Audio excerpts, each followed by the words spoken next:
I'm realizing I'm editing this video and I never recorded an intro. So this is my intro. We have a back day. And from what I recall, it was a pretty good one. I have a lot of important, insightful things that I say, so you should probably watch the whole thing. Okay. Enjoy it. Bye. This is a full posterior day. So we're easing our way back into legs.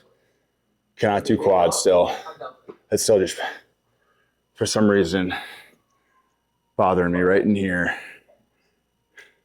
Can't do any lateral movements.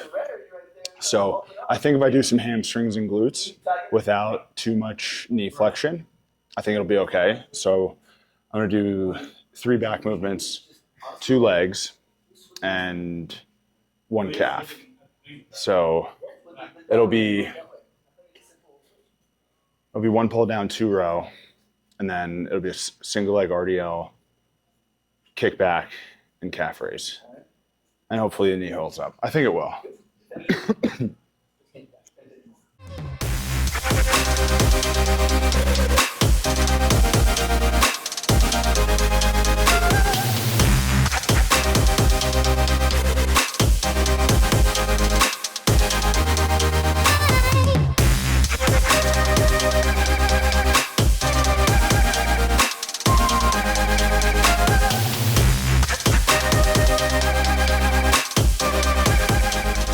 I feel like everyone's been taught to, when you're doing any sort of pull up or pull down, to like fully release your shoulder and go all the way up. I think it's the opposite. I mean, what are you doing in the beginning of the rep? You're retracting your scapulas and you're keeping that, you're flexing that with your lats. And when you keep that retracted, that's where you keep that elongated, that stretch at the top of the movement. The second you release your scapula, you're disengaging the lat. So I think it's not doing as much as you would think. Like, yes, you want to get the most stretch out of that muscle, but with the lat, the way to do that is to keep it retracted. So it's going to look like a shorter rep right here. It almost looks like I'm doing partials, but the only reason is because I'm keeping that scapula retracted. That's the only thing. And you walk in front. You're good. What's that? Oh, yeah. Joey. Exactly.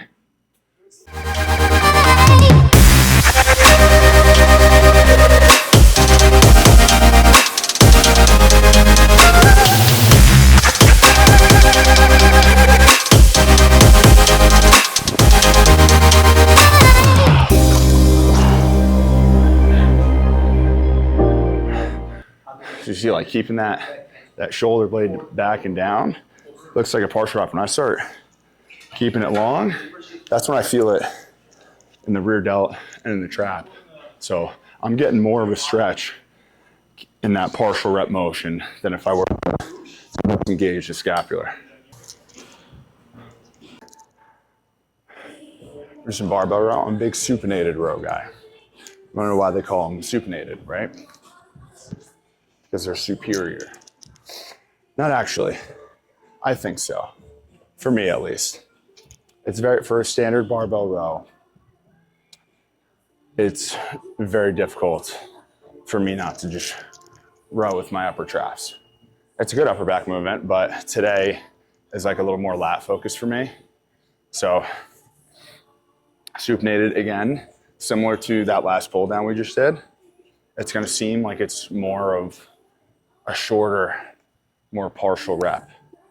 But again, the importance behind it is because you want to maintain scapular retraction, because it's going to keep the lat engaged, and that's actually going to allow you to stretch it. If you disengage it, you're not actually getting a stretch at the bottom of the repetition. So, like that's what a lot of people preach with back movements. They want you to get like this full stretch and bring your shoulders all the way up. But at that point, you do that, you feel the side, it's soft. You want to make sure that's hard. And bring your arm out as far as you can, and that's where you're getting the stretch. So it's different. You gotta just give it a shot. So that's why, another reason why I prefer the supinated, because it just allows me to kind of like keep the elbows tucked.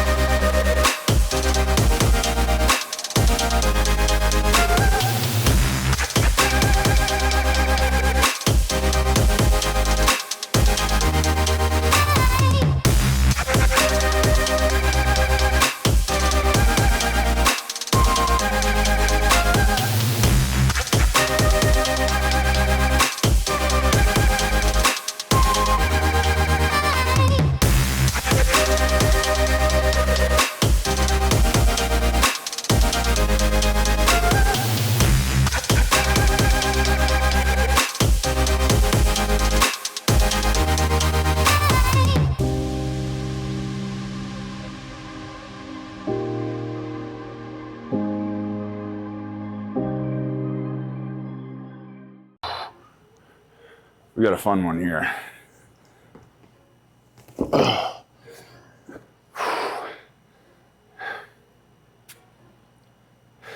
Trend of the day, lats. So this is not your standard dumbbell row. Now I've seen, listen, if you want to do a single arm row, that's great. Single arm dumbbell row. The problem is today, most people will take the standard single arm dumbbell row, which is supposed to be primarily, in my opinion, more of an upper back workout, but they make it too much. They take that particular movement and just do like the whole swinging thing, and they take what's supposed to be an upper back movement and make it into like this pendulum type lat bias movement, where let's just separate the two. Like there's no need to take what's an upper back movement and say everyone's doing it wrong just to try and target the lats. You need to target both. So we'll keep that how it is. And this is like my variation of what's kind of take like a straight arm push down and that overly lat biased single arm dumbbell row and put the two together. And it looks something like this. Again, common theme today is going to be more partial repetitions. So we're going to take the dumbbells, roll the shoulders a little bit, engage the lats.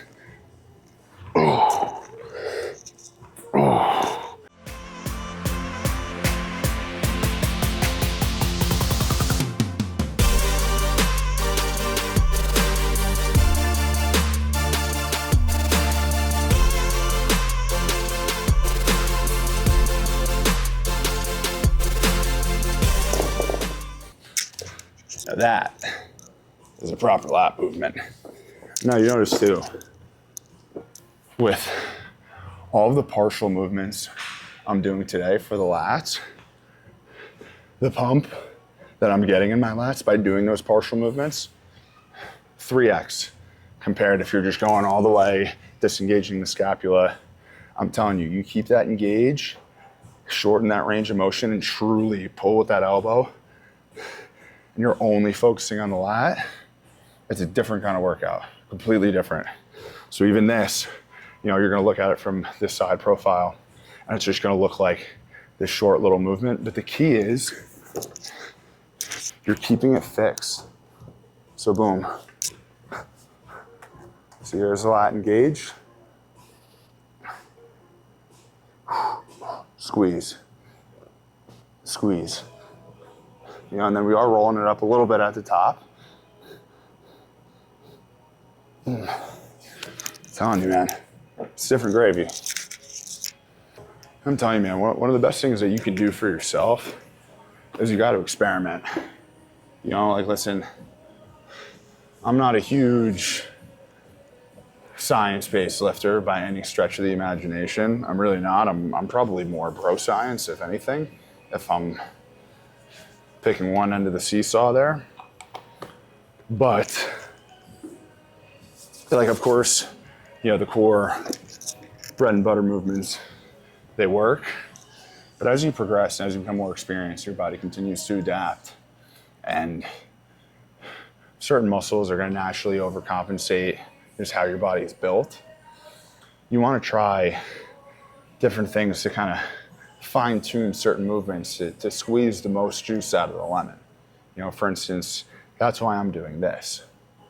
You know, like I've been doing standard cable pushdowns for a while, and now over time, I feel like it's a little bit trickier to truly isolate the lats. But here, I did this movement at PT. It was a different variation of it. It was like a warm up for my shoulder.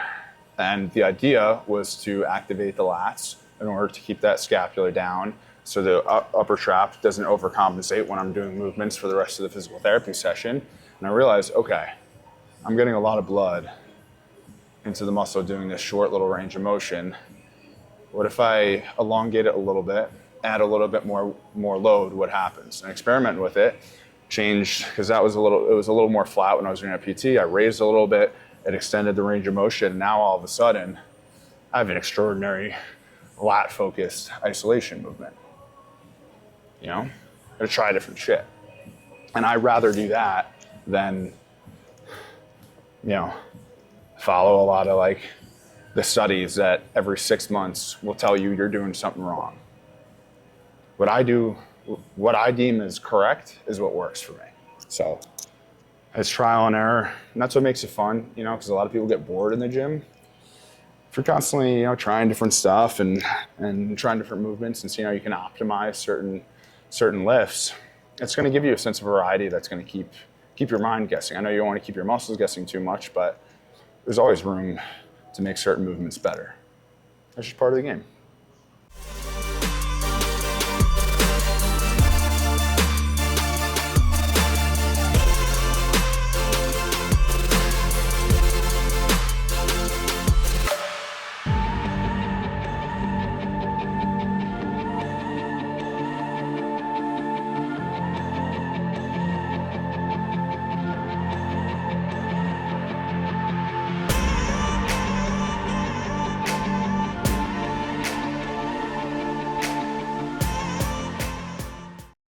I will say, I didn't come up with this one, I found it online.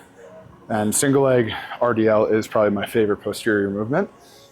But I saw this variation to make it a little harder and to target the glute a little bit more. And what you do is you take the leg that you're working, you throw a band around the knee, right? Because now, while you're performing the movement, you also have to keep this leg out. So you're engaging that hip and the outside of the glute.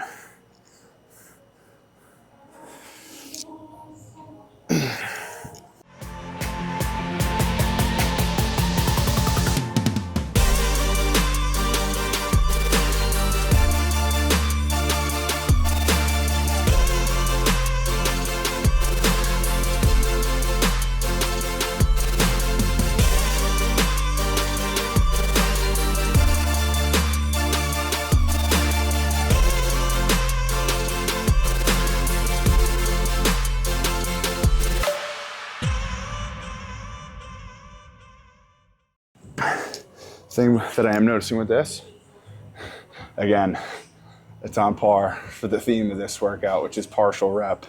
I think because you're keeping your knee in that fixed position, fighting against that kind of internal pressure, or I guess fighting against external pressure, you almost can't do a full range of motion. Unless it just means my hips and glutes are super tight, which very well could be. But I'm not upset about it.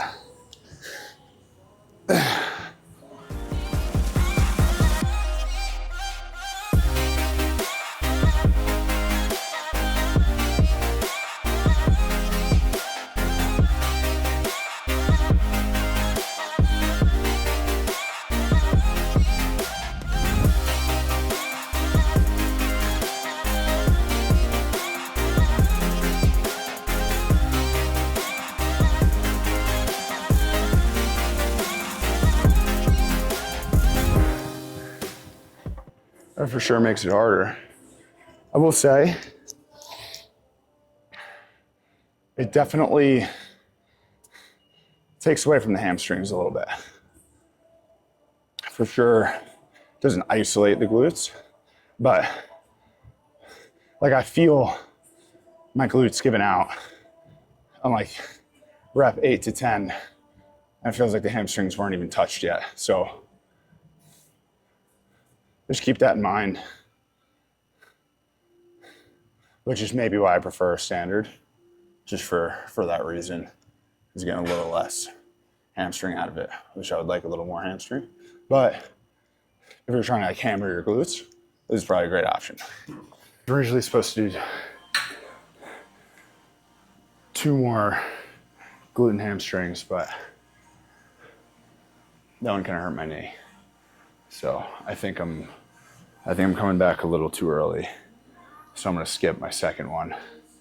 I'm gonna skip my second one and probably give it another 2 weeks, which is annoying, but I'll still do calves. It doesn't bother me when I do that. So at the beginning I said I was gonna do what I do. Did 3 back, and then I was gonna do 2 hamstring and glute, and then calf raises. But I'm skipping the second one. It's like,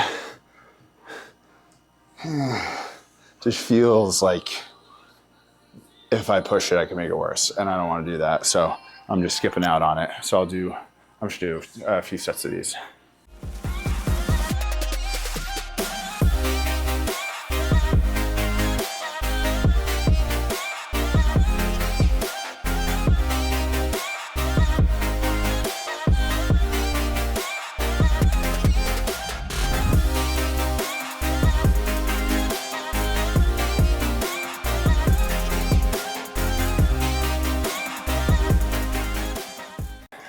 All right, that's all she wrote for this one. The back portion of this workout felt great, but I think I pushed it a little bit. I mean, that one exercise with RDLs was like fine, but I was like starting to feel it a little bit in the knee. So I just don't want to push it because the knee has been feeling good. So I just only did 3 sets of that.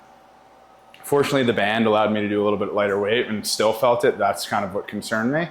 So just forgot about it. Oh, nice little leg vein, calf vein. But yeah, that's it. So bear with me as I work through this fucked up split since I can't do legs, but we're getting there. It is getting a little better. So you guys are just gonna be getting a shit ton of upper body content, which isn't the end of the world. But as always, I appreciate you guys. Like, subscribe, send to a friend, and let me know what kind of content you guys want to see in the next one. Just let me know in the comments. We'll make it work.